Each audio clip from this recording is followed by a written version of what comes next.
auto incumbent so na incumbent can say eh ade yanya ye kro mo twantro se aye nti ya hwe ni ekoya ye ho be kire na omo so yire omo ho eye in as much as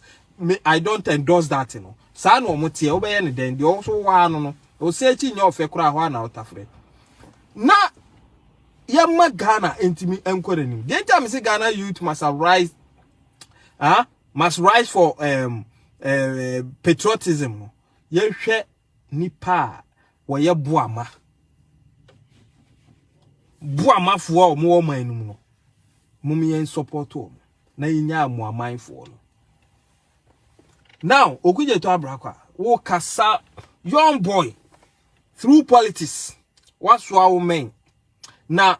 I pray say justice will work on this video. Now Okuzdeto abrakwa court A7 in a video what to atwene butu no ewa ya mamre ni amane mu no so ohene esoma no de ne poma soma ba na udidi chia me atem a e say de ohene ni gina wanim na udidi na atem enti say fia so snega ye de ne court na say court no content because we are disrespecting court. This is the highest form of disrespect one can render onto the court of Ghana, Supreme Court of Ghana. Say ye this someone abrel no aje no butu atim chacha mitietia so enti mumma mranya adwuma na monchi Okuzdeto abrakwa mfantum saa de na ekoso wo Ghana na ekoso politician mu dia emra twem no ma omabubu mra na pre afia so asnega so ye nipa free me akrante empanyifo sese hu nkusika tua eni efiri wa akrante nam na wo sa atam de akwa no Ghana youth you see enkokora ne de Ghana mabunu omabo mo bra wi o in fact me ne wo mienu ena Ghana aduru amaye na ye mamu ena omo ye Ghana dachi what legacy are you living behind dia na wo di ja wo ba se Ghana ni de wo so wo de boa ama Ghana ni now yaba MPP aba wa wujitum sense ya papa yi ba ye wode atodwa ubanko school free ye sha ase emanfo kasetia na enye na ye kan ade bia broni free bibi tutin problem wo sekura no se bia akura sen fifia bo se janity paye ni ho peja na ye ne ya enti ye share free SHS no it was just clear and reasonable say or how ni twitwi kakra bebam because ye nya bi da first of its kind and ye sha ase now former president so catch say one dey school dan we see a school Ghana krama Ghana yenya baby kura antena and yet is had we see school dan na yenya dan na broso ade then na free SHS buy no na nkura na run shift because omunya baby na na mo betena ho kan no Ghana for maburu no mamu ma nya this MPP kake o muma yenhwe omumienu yemfo mu nto asenua so wahu na yenwe omo ne yenhwe de ye ma Ghana enya wo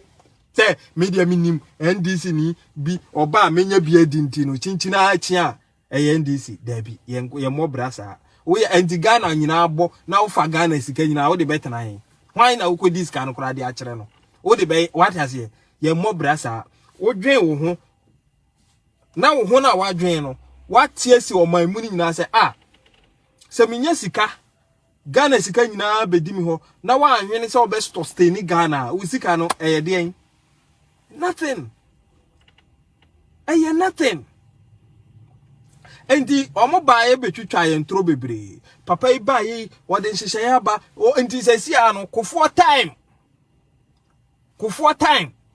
wode JHS junior high ediba free no 2016 2017 ye benya from 2000 no 2017 ye benya senior high so free and this anka MPP na to aso abepim ka sa brain ka do university so I tell you but said na me dey to Rwanda ho no omo hu say party ba ko ba omo ye NDC omo be say man no ba ko ba omo be ye ni ye omo ye MPP and the Pokigami lead by it is an ado lead abai no omo si dabi ye nyina yemfa adwene enkoto aba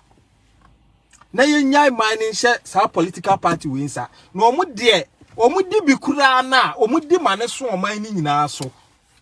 na ya no mo de omudi bekọ akototo nan ama maba wa omoto so e wo Dubai sebi omudi be run draws Entino mamu ma emfa omu mabim. And the country decided no muko to aba papa a nyansa ene daache ne aniso hunu ewomu ema Kagame party. And omu say ye the minor mamu. Consistency. Now obi every businessman obi abeka kire say obe so ye in life be consistent. So unya kase ania yene ani sa consistency. Broni nim say we twa intro, but your consistency in the intro nti obegidi unfie ya wo ka kire ni say wadi 16 abra wo 37 onimpa but obi unti wo hwa abrofo no wo hwa anu obi sa wadi sen wo hwa anu obi sa wadi sen obebisa sa ohun fufuro obebisa sa consistency ne basa to aso sa no waje atum sa akwa no ampani mfie no so wa utrimu de oboa onim enti se nyanya me ya dom na MPP aba na ye pe oman ni ye yu a mum ye nyai aba oman no emfa ma MPP. NDC is good in opposition no omo opposition opposition omo ye no kra no asem wo ho Kenya party papa bi e ma ni be take over anka ye pe. But in the absence of good, bad is okay. And to omo de omo betre opposition etwetwa ntro na wo twa ntro to incumbent so na incumbent can say